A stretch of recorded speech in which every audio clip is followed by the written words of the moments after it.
Tuhan, saya bersyukur boleh digembalakan di Gereja Pengharapan Allah Surabaya. Saya percaya gereja mengerjakan tugasnya untuk memenuhi amanat agung Tuhan Yesus. Seperti tertulis di dalam Matius 28 ayat 18-20. Intinya yaitu menjadikan semua bangsa muridnya. Gereja terus membangun kehidupan seorang murid yang mengikuti karakter dan teladan Yesus dalam kasih, kerendahan hati, penundukan diri, kekudusan, iman yang teguh, pengorbanan, dan sikap memberi yang terbaik. Inilah isi hati Yesus, di mana Dia rindu setiap umatnya untuk bertumbuh dengan karakter Kristus. Ini adalah tugas yang besar dan penuh tantangan. Maka dari itu perlu kerjasama sebagai satu tubuh di dalam Kristus. Menjadi murid Kristus dan menjadikan murid Kristus adalah karakter Gereja Pengharapan Allah Indonesia.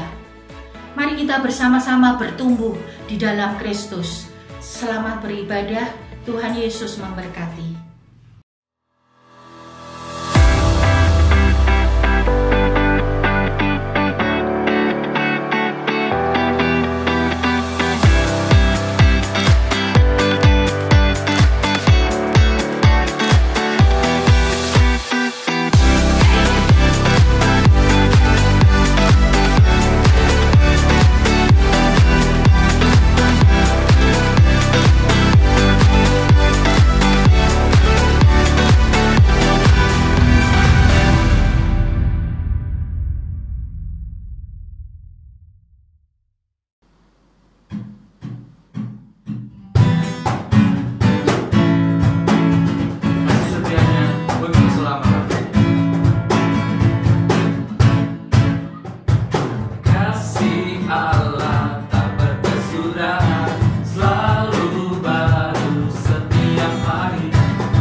Sebab di dalammu ada harapan yang baru.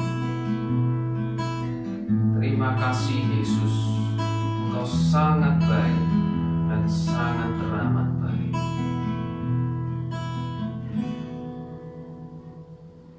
Kau hiasi kehidupanku dengan kemurahan-Mu. Kau rancangkan masa depanku penuh dengan harapan. Aku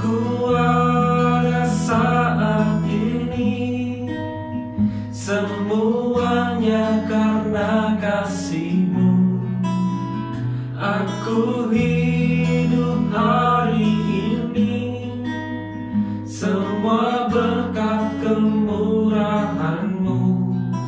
Terima kasih Yesus, Engkau sangat baik, teramat baik bagiku.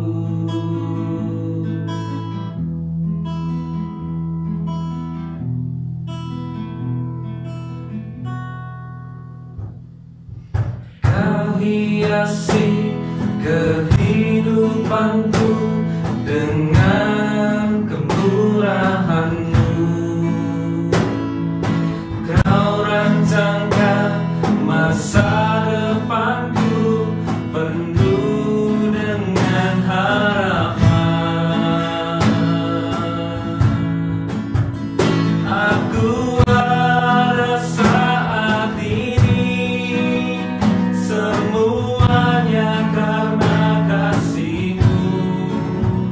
Aku hidup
Kita akan berdoa. Tuhan Yesus, kami bersyukur sekali lagi kasih karunia-Mu melimpah selalu baru di dalam kehidupan kami.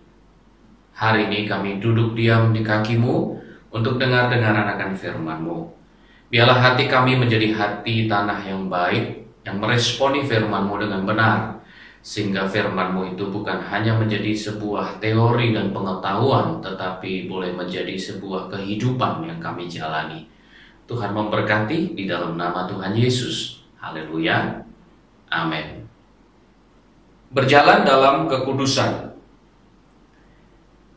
1 Petrus pasal yang pertama ayat 15-16 firman Tuhan berkata, "Tetapi hendaklah kamu menjadi kudus di dalam seluruh hidupmu, sama seperti Dia yang kudus yang telah memanggil kamu." Firman Allah yang baru saja kita baca menegaskan bahwa hidup kudus adalah kehendak Tuhan bagi setiap orang percaya. Untuk hidup kudus, orang percaya harus mengalami pengudusan. Apa itu pengudusan? Pengudusan artinya saudara dan saya ditahirkan, dipisahkan dari dunia, dijauhkan dari dosa, dan hidup dikhususkan bagi Tuhan. Dengan kata lain, keputusan untuk hidup kudus itu adalah keputusan untuk hidup berbeda dari cara dunia dan hidup sesuai standar firman Tuhan. Untuk apa? Apa untungnya, saudara? Dengan kita hidup kudus, maka kita bisa mengalami persekutuan yang erat dan karib dengan Tuhan. Karena Tuhan adalah Tuhan yang kudus. Firman Allah berkata, tanpa kekudusan tidak seorang pun bisa memandang Allah. Jadi pada saat kita memutuskan untuk hidup kudus, maka kita beroleh persekutuan dengan Tuhan. Yang artinya adalah hidup di mana kita disertai Tuhan. Dan hidup yang disertai Tuhan adalah hidup yang diberkati Tuhan. Bukan hanya di dunia, tetapi sampai kepada kekekalan. Jadi saudara melihat bahwa proses pengudusan bagi orang percaya sangat penting. Nah, di dalam iman percaya kita, pengudusan itu dibagi dalam dua cara. Yang pertama adalah pengudusan dalam peristiwa seketika, dan yang kedua adalah pengudusan dalam peristiwa proses. Pengudusan dalam peristiwa seketika itu terjadi pada saat kita bertobat, mengakui dosa-dosa kita, kemudian kita mengakui Yesus sebagai Tuhan dan Juru Selamat pribadi, menerima keselamatan oleh karena percaya. Pada saat itulah kita menerima anugerah Allah. Pada saat itulah kita dikuduskan. Pada saat itulah kita dibenarkan oleh Tuhan. Saudara dan saya yang seharusnya binasa, firman Allah berkata, kita mendapat kesempatan untuk beroleh kehidupan yang kekal itu. Seketika terjadi oleh anugerah Tuhan. Karena kita percaya bahwa oleh darah Kristus, Kristus sudah mati bagi saudara dan saya untuk dosa-dosa kita. Kita sudah ditebus, kita sudah dibenarkan, kita sudah dikuduskan. Tetapi pengudusan tidak berhenti di sana. Setelah kita bertobat, setelah kita dikuduskan dalam peristiwa seketika saat kita mengakui Yesus sebagai Tuhan dan Juru Selamat pribadi, maka kita memasuki proses pengudusan yang kedua, yaitu proses pengudusan sebagai proses. Apa yang saya katakan sebagai proses ini terjadi sepanjang hidup kita, di mana saudara dan saya harus berhadapan dengan dunia, dan seringkali kita harus akui bahwa setelah kita terima Yesus pun kita 1-2 kali masih sering mengecewakan Tuhan dengan jatuh di dalam dosa. Inilah yang disebut pendewasaan iman. Inilah yang disebut pengudusan sebagai proses seumur hidup, di mana saudara dan saya selama kita masih hidup di dunia ini, kita harus berperang melawan kedagingan, berperang melawan keinginan duniawi, mengalahkan kehidupan duniawi kita, dan mengutamakan Tuhan di atas segalanya. Bapak Ibu Saudaraku, itu kenapa kalau kita melihat Roma pasal yang ke-6 ayat yang ke-18, Firman Tuhan berkata, kamu telah dimerdekakan dari dosa dan menjadi hamba kebenaran. Dengan kata lain apa, saudara? Pada waktu kita dimerdekakan dari dosa, itu adalah proses pengudusan oleh kasih karunia Tuhan. Ternyata tidak berhenti di sana, dikatakan firman Allah kita menjadi hamba lagi. Tapi dalam hal ini adalah hamba kebenaran. Dan bukan karena kita dipaksa, diperbudak seperti halnya sebelumnya kita hidup dalam perbudakan dosa. Tetapi adalah keputusan atau kerelaan kita sendiri untuk menundukkan diri kepada ketetapan-ketetapan Allah. Supaya hidup kita bisa dipakai Tuhan menjadi hamba kebenaran. Problemnya adalah banyak orang percaya menafsirkan kekudusan dengan keliru. Problemnya adalah banyak orang percaya juga menganggap enteng kekudusan. Sehingga pada saat mereka diajak berbicara tentang hidup berjalan dalam kekudusan, mereka menjadi abai, mereka tidak menganggap penting hal itu. Kenapa demikian Bapak Ibu Saudara? Karena ada beberapa orang percaya merasa bahwa saya sudah dikuduskan, saya sudah dibenarkan. Untuk apa lagi saya harus hidup dalam pengudusan? Yang penting saya selamat. Ada yang berpikir seperti itu. Ada juga mereka yang berpikir bahwa untuk apa saya harus hidup dalam kekudusan lagi? Toh orang yang lebih jelek dari saya banyak sekali. Saya tidak perlu menjadi terlalu ekstrim, terlalu militan dalam kekudusan. Karena banyak orang yang hidupnya jauh lebih buruk dari saya. Dan banyak lagi alasan yang mereka gunakan untuk membela diri, untuk melindungi zona nyaman mereka, di mana mereka tidak mau membayar harga untuk mengalami pendewasaan iman. Saudara, saya sangat mengerti, saya sangat memahami bahwa hidup di dunia ini tidak mudah. Apalagi pada saat kita dituntut untuk hidup dengan cara yang berbeda, untuk hidup dengan cara yang ditetapkan oleh firman Allah, makin hari makin tidak mudah. Apalagi hari-hari akhir ini kita melihat ketidakbenaran di mana-mana, dan untuk hidup benar sesuai dengan standar firman Allah tidak mudah. Pada hari ini saya ingin membagikan beberapa hal yang perlu kita lakukan, yang perlu kita kerjakan supaya kita bisa mempertahankan iman kita dalam proses pendewasaan iman, dalam proses pengudusan yang berlangsung seumur hidup ini. Sampai Yesus datang kedua kalinya dan menjemput saudara dan saya yang setia. Hal yang pertama yang perlu kita ingat kalau kita mau berjalan dalam kekudusan di dunia ini adalah kita perlu berjalan dengan Tuhan. Kenapa kita perlu berjalan dengan Tuhan? Karena kalau kita lihat, kalau kita ingat, kita flashback kembali pada definisi keputusan hidup kudus. Keputusan untuk hidup kudus adalah keputusan untuk meninggalkan cara dunia dan hidup dengan standar firman Allah. Bagaimana kita hidup dengan standar Tuhan kalau kita nggak kenal Tuhan? Bagaimana kita hidup dengan kemauan Tuhan, dengan kehendak Tuhan kalau kita tidak pernah memahami kehendaknya? Dan bagaimana kita memahami kehendaknya kalau kita tidak pernah bersekutu dengan Tuhan? Jadi ini hal yang sangat penting, saudara. Ada banyak orang berpikir bisa berjalan dengan kekudusan dan kebenaran dengan caranya sendiri, tanpa perlu bersekutu dengan Tuhan, tanpa perlu membangun keintiman dengan Tuhan setiap hari. Beberapa orang berpikir mereka hanya perlu datang ke gereja 1 minggu sekali dan mereka bisa berjalan dalam kebenaran. Mustahil Bapak Ibu Saudara, bagaimana kita menyenangkan Tuhan setiap hari kalau kita tidak memahami kehendak Tuhan setiap hari. Dan sekali lagi, bagaimana memahami kehendak Tuhan setiap hari kalau kita tidak membangun keintiman dengan Tuhan setiap hari. Itu kenapa kalau kita mau hidup dalam kekudusan, dalam kebenaran, dalam standar yang Tuhan tetapkan, maka kita harus mendekat kepada Tuhan yang membuat ketetapan itu. Kita harus berjalan dengan Tuhan setiap hari. Kita harus hidup dalam persekutuan dengan Tuhan. Dalam beberapa definisinya, kata persekutuan di Alkitab diterjemahkan menjadi satu. Menjadi satu kesatuan yang tidak terpisahkan, itu persekutuan.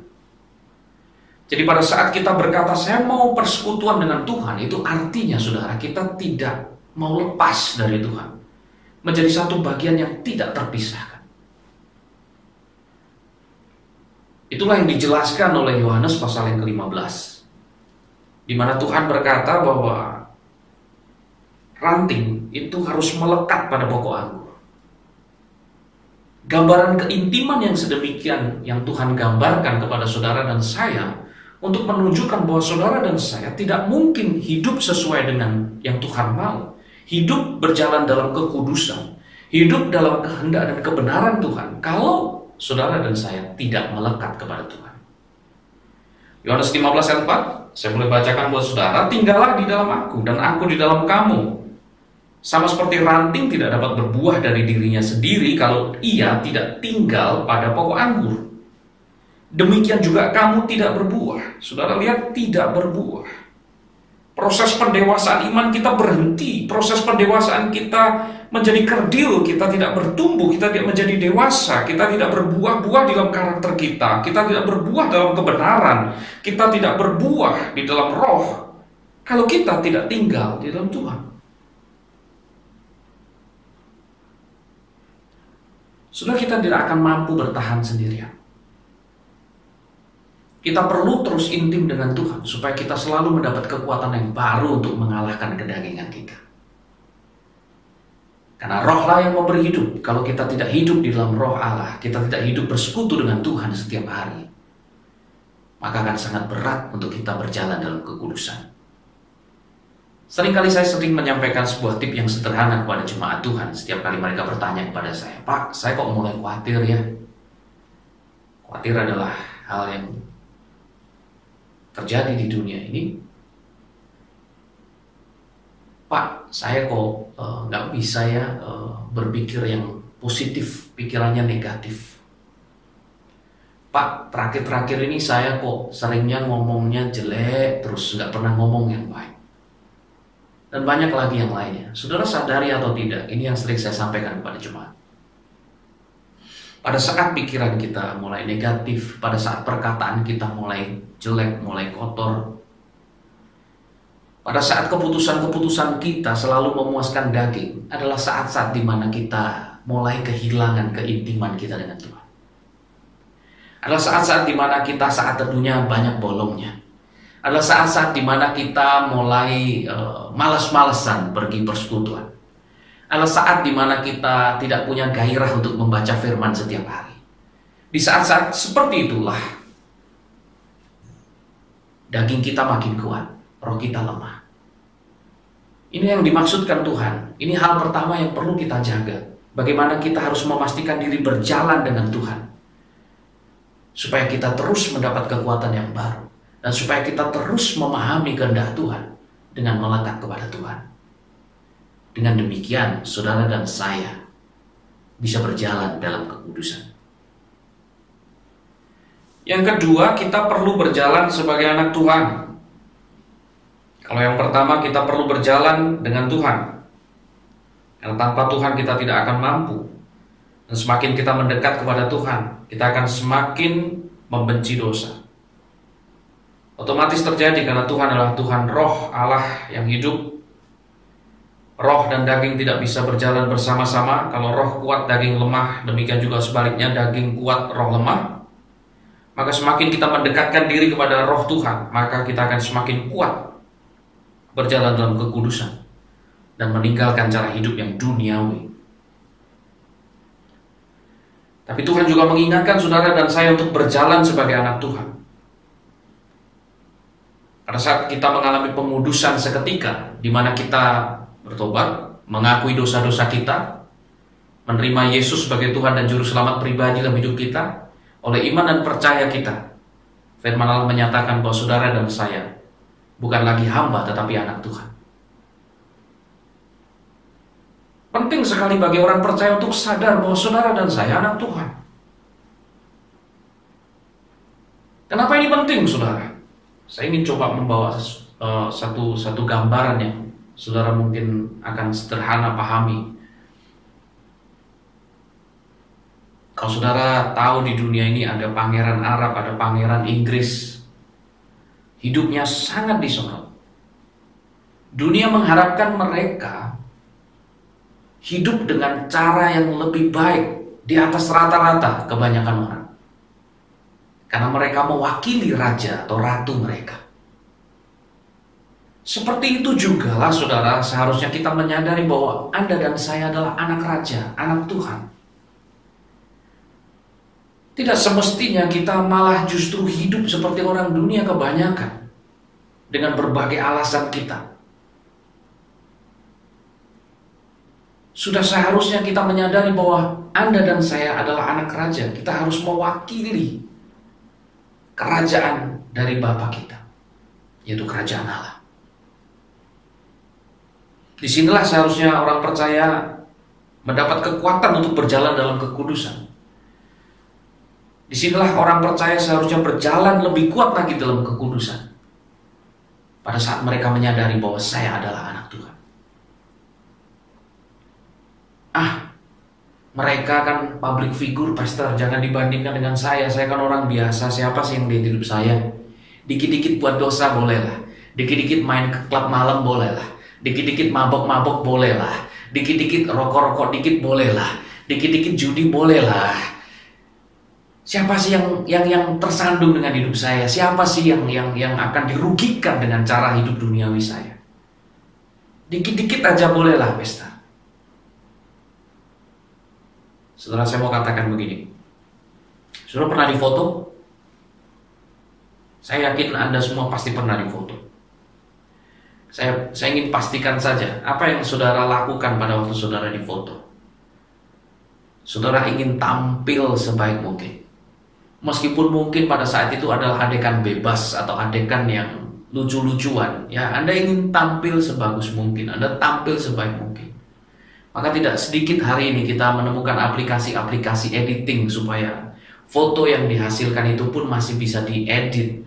Ada beauty mode, kemudian saudara bisa melakukan pencerahan wajah di sana, kemudian saudara bisa menambahkan alis di sana. Yang intinya adalah bagaimana caranya saudara ingin setiap foto yang Anda simpan, foto diri itu adalah foto yang terbaik. Kalau tidak baik kita delete. Kalau tidak bagus kita buang. Kita ingin pada saat kita difoto, foto itu hasilnya adalah yang terbaik. Sebaliknya pada saat kita nggak siap, mukanya masih kumus-kumus, ya, masih berminyak, berkeringat, rambutnya masih berantakan, acak-acakan, maka apa yang kita lakukan? Kita tidak mau difoto. Bahkan mungkin pada saat kita mau difoto kita lari, saudara, kita sembunyi. Ada orang yang usil mau kejar kita untuk dapatkan foto kita dalam kondisi yang seperti itu, yang tidak siap itu, dan kita lari, kita nggak mau difoto karena kita tahu hasilnya pasti akan tidak bagus. Apa poin saya dari ilustrasi ini, saudara? Sadarkah Anda dan saya bahwa kita ini sedang direkam? Bahwa hidup kita difoto, hidup kita sedang ada yang mengamati. Mungkin kita bisa berkata, saya ini orang biasa, pastor, siapa yang mengamati saya? Jangan lupa, Anda anak Tuhan. Bapa di surga mengamati hidup saudara. Bahkan firman Allah mengatakan saudara dan saya adalah biji matanya. Memang benar saudara, kualitas hidup percaya kita akan diuji pada saat satu orang pun tidak melihat hidup kita.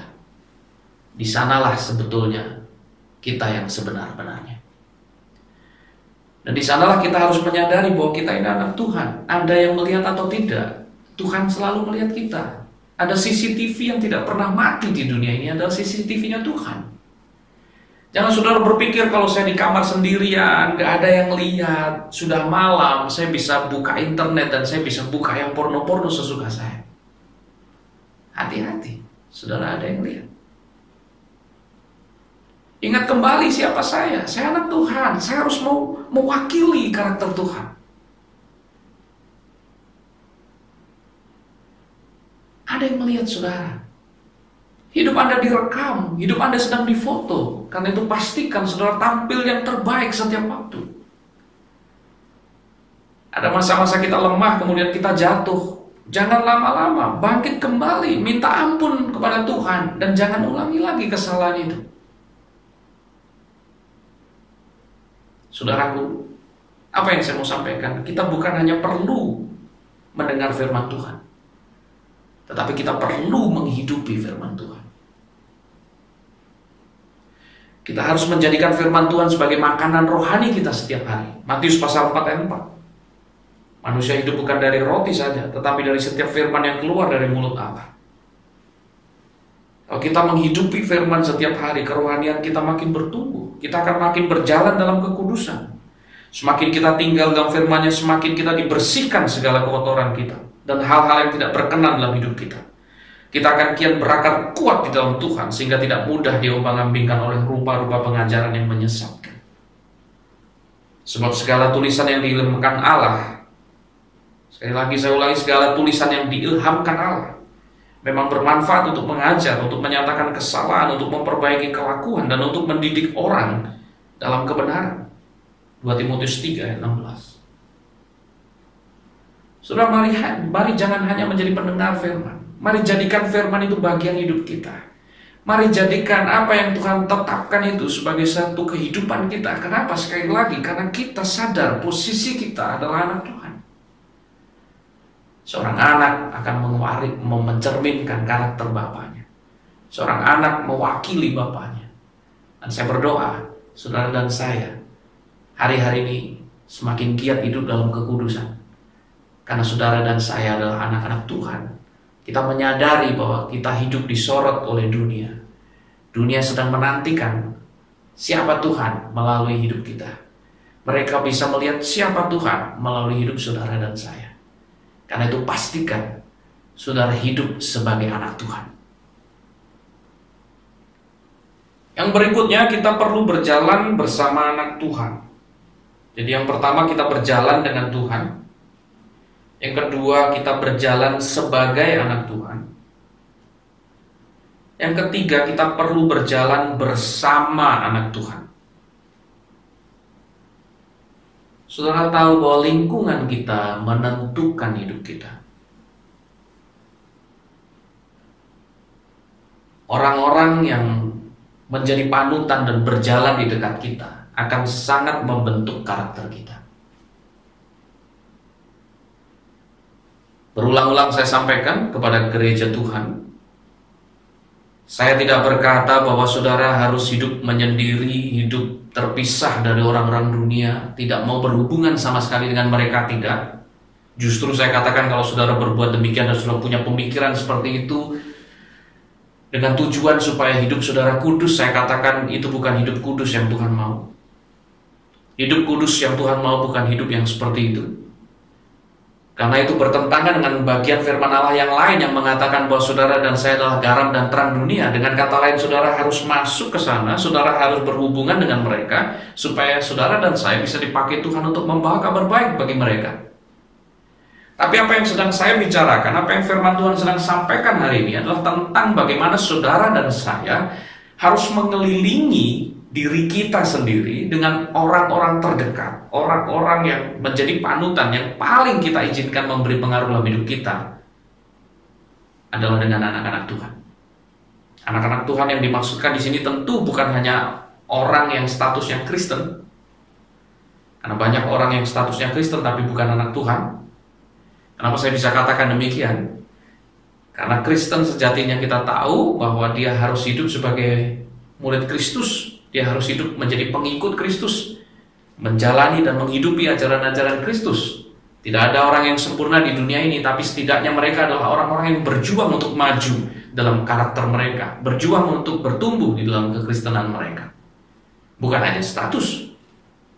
Karena kalau cuma status, bahaya sekali. Hari ini banyak orang berkata, oh mah, aman deh saya mah, teman-teman saya Kristen semua kok.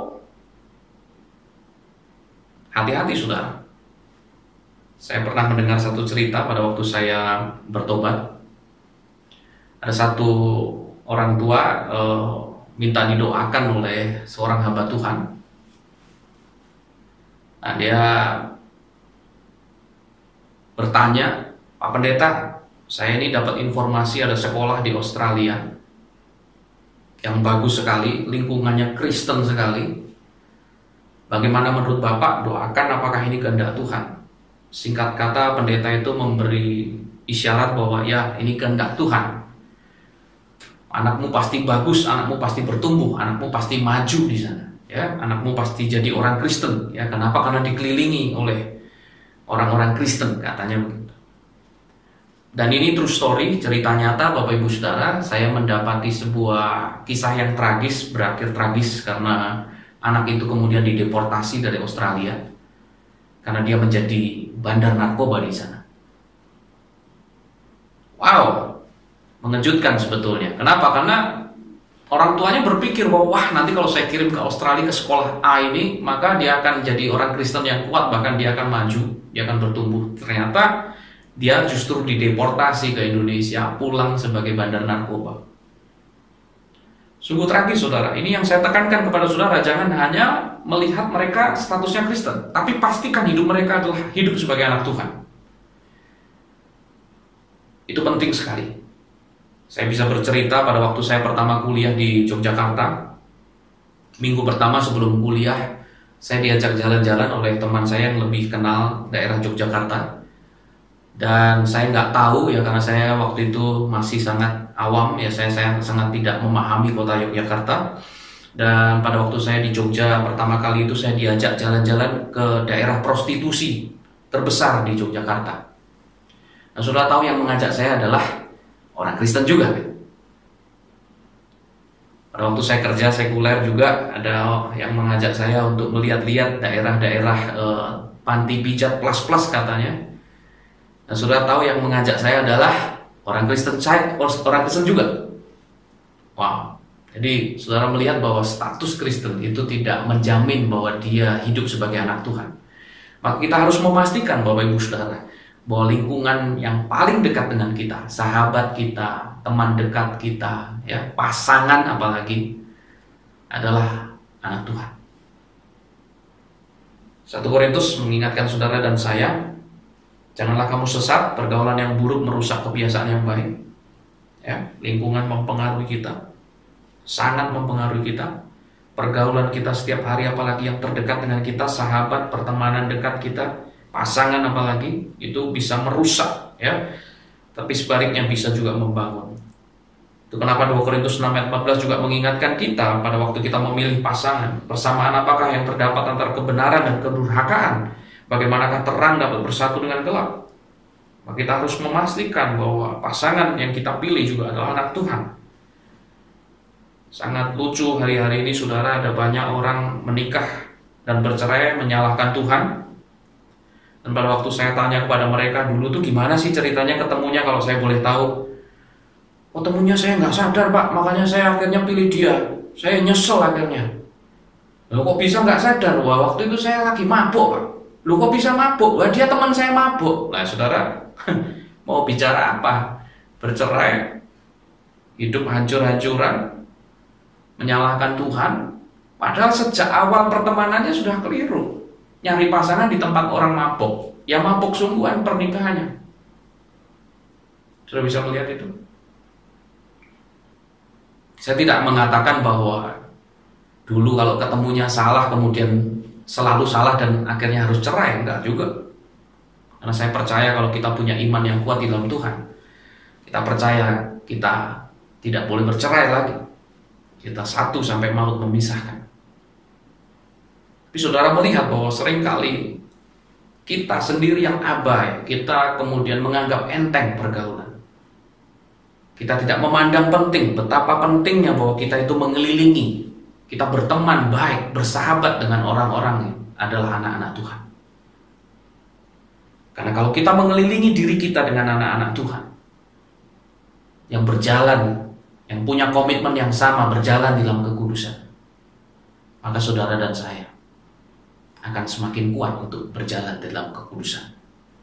Sebaliknya, kalau Bapak Ibu Saudara terus mengelilingi diri kita, nggak mau keluar dari lingkungan yang keliru, sulit sekali untuk kita kemudian hidup kudus. Ada banyak orang berkata, Pak saya mau hidup kudus, Pak saya mau meninggalkan perselingkuhan saya. Tapi tiap pulang kantor, makan, minum di kafe, sama orang-orang yang selingkuh semua, sudah nggak akan pernah keluar dari sana. Pak saya mau berhenti rokok, tapi tiap hari saudara kumpulnya sama orang rokok, saudara nggak akan pernah berhenti merokok. Pak, saya mau berhenti maki-maki, tapi tiap hari sahabat kalian semua orang yang suka maki-maki, miso-miso. Apa yang terjadi? Anda akan sulit keluar dari kata-kata yang jorok, kata-kata yang kotor itu. Pak, saya nggak mau nonton yang porno-porno lagi. Tapi saudara kumpulnya sama orang-orang yang suka porno-porno, ngomongnya porno-porno, saudara akan sulit keluar dari sana. Sekali lagi Bapak Ibu Saudara, lingkungan sangat menentukan hidup Anda. Gereja Tuhan, bayangkan jika ini adalah Anda. Pada saat kita bertobat, mengakui dosa-dosa kita, dan menerima Yesus Tuhan sebagai juru selamat pribadi dalam hidup kita dibenarkan, hidup kita ditahirkan oleh penebusan Yesus Kristus di atas kayu salib. Kita menerima anugerah keselamatan di dalam Dia. Inilah pengudusan seketika, di mana saudara dan saya dibenarkan dan dikuduskan Allah oleh iman percaya. Nah, selanjutnya kita akan mengalami pengudusan sebagai proses. Dan itu terjadi sepanjang hidup kita, di mana dalam proses pendewasaan iman itu kita harus mempertahankan kekudusan hidup, menjaga hidup seturut firman Tuhan. Dalam perjalanan itu, kita mungkin akan bertemu dengan sama-sama anak Tuhan yang hidupnya sesuai firman Tuhan. Namun, ada pula kita akan temukan anak Tuhan jadi-jadian yang statusnya Kristen tetapi tidak dengan kelakuannya. Kita juga tidak bisa menghindari ada orang-orang duniawi di sekeliling kita. Bahkan ada yang sangat duniawi, yang hidupnya penuh dengan pesta pora dan kedagingan. Inilah realita kehidupan, bahwa kita harus berjumpa dengan berbagai macam orang yang membangun maupun yang melemahkan iman kita. Saudaraku, dalam keseharian kita bertemu dengan bermacam-macam orang tanpa kita sadari orang-orang ini sangat mempengaruhi hidup kita. Pada saat kita sekolah, kita ketemu teman kita yang pemikirannya duniawi, ngajak pacaran, ngajak free sex, tanpa kita sadari apa yang mereka sampaikan dan mereka ceritakan kepada kita mempengaruhi hidup kita. Pada saat kita bekerja, kita bertemu mereka yang mengajak kita selingkuh, mengajak kita pergi ke pelacuran, tanpa kita sadari kehidupan kita pun bisa dipengaruhi oleh mereka. Meskipun kita sendiri sebetulnya juga bisa mempengaruhi mereka. Itu kenapa sangat penting kita memastikan bahwa kita punya sahabat atau pasangan, orang-orang yang terdekat dengan kita, yang selalu mengisi kita dengan hal-hal yang baik.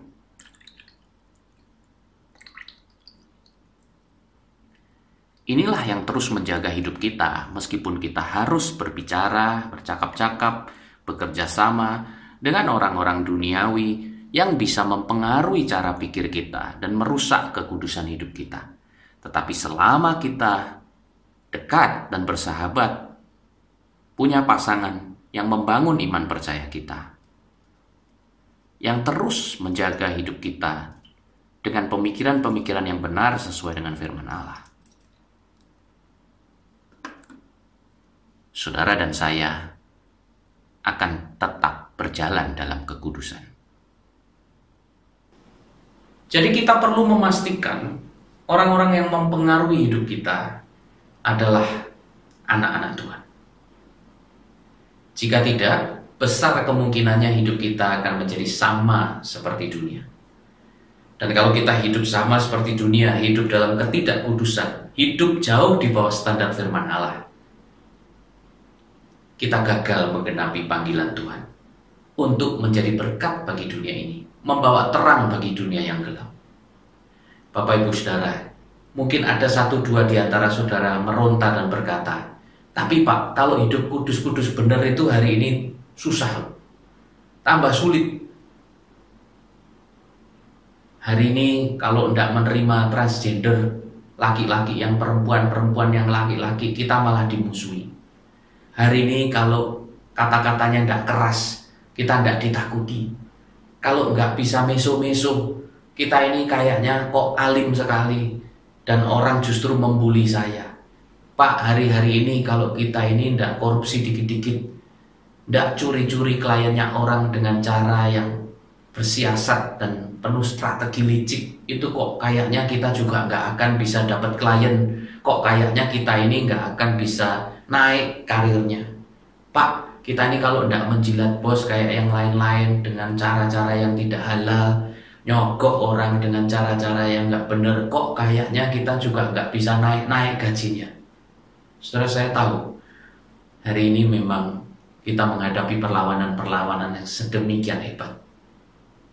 Tapi jangan lupa, sejak tokoh-tokoh iman di Alkitab ditulis, tidak ada satupun di antara mereka yang hidup di dalam iman yang benar, yang tidak mengalami perlawanan.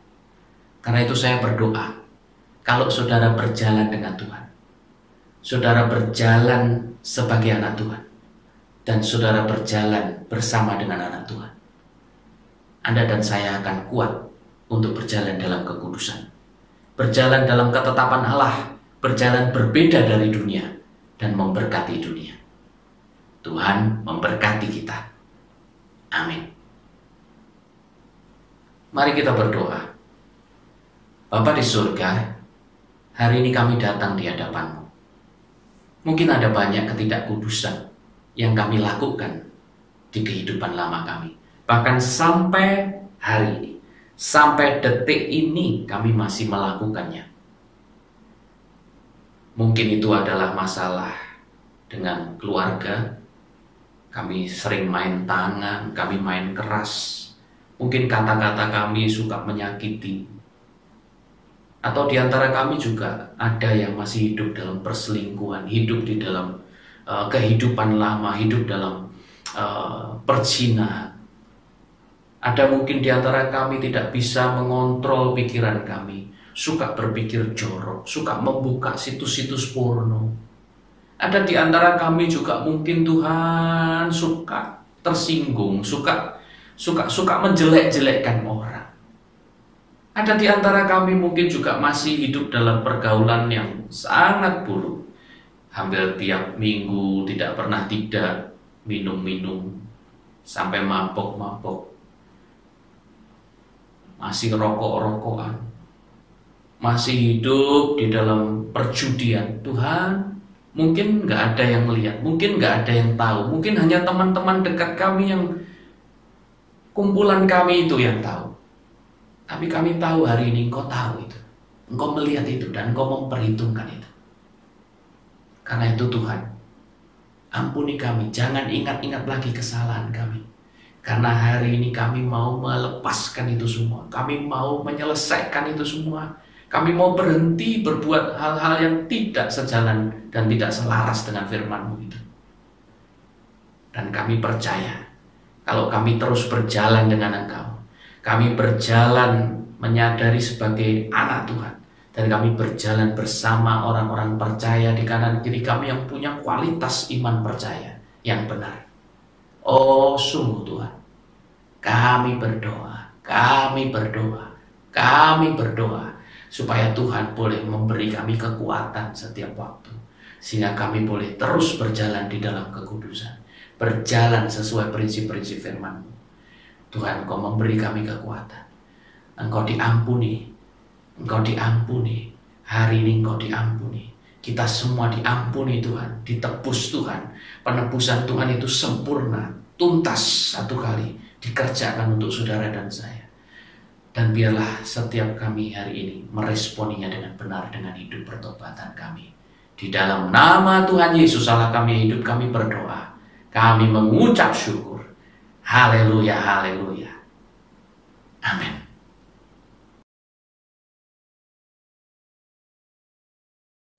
Gereja Tuhan, angkatlah kedua tanganmu.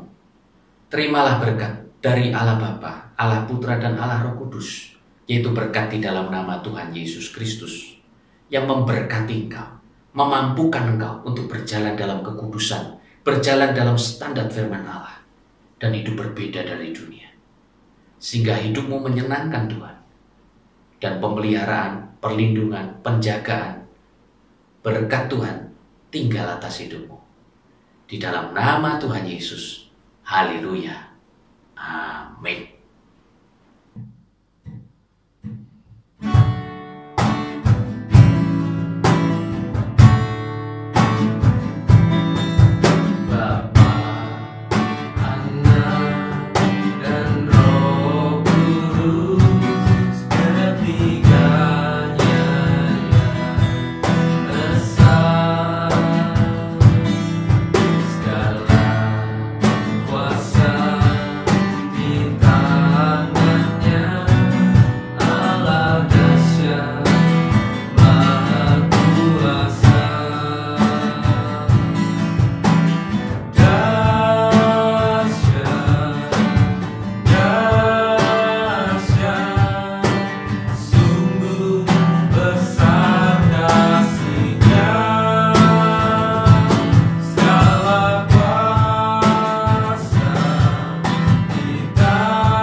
Besok tes biologi, banyak yang paket. Penapor malingnya pingsan. Untung saya cicil dari seminggu yang lalu. Lebih enteng lah harusnya.